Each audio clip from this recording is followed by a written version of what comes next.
মিনাতে এক হাজি সাহেব দেখি যে শুয়ে আছে, তো আমি মিনার দিকে আসলাম মুজদালেফা থেকে। তো ওই মুরব্বীকে দেখলাম যে একা একা শুয়ে আছে, সবাই ওইদিকে যাচ্ছে। মুরব্বীর শোয়ার স্টাইল বলতেছে উনি গত 1-2 দিন থেকে এই জায়গায় আছেন, মানে লম্বা ঘুম, প্লাগ আছে বাংলাদেশের পতাকা দেখেছিলাম, আমার দেশি মানুষ। বসে ভালোর জন্য জিজ্ঞেস করলাম, বাবাজি আপনি কি আরাফাতে যান নাই, মুজদালেফা যান নাই?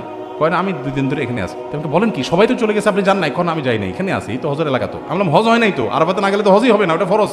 আমার উনি ধমক দিয়া বললেন, তোমার মাথা, হজ করার নিয়ত করে আসি, হজ হবে না, কে বলছে তোমার? আমি আর কথা না বাড়ায় দেখলাম যে যান বাঁচায় চলে যায়। তো বুড়া বয়সে হজ করতে গিয়ে অনেকে উল্টাপাল্টা করেন।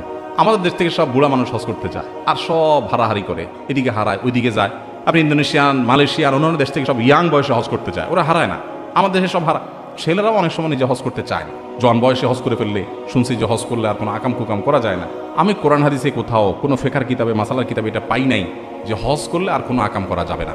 এখানে ওলামা একরাম আছেন, আমার ভুল হলে বলবেন। আকাম হজ করলেও করা যাবে না, হজ না করলেও করা যাবে না, ওইটার সাথে হজের কোনো সম্পর্ক নাই। যাদের ফরজ হয়েছে জোয়ান বয়সে হজ করবেন।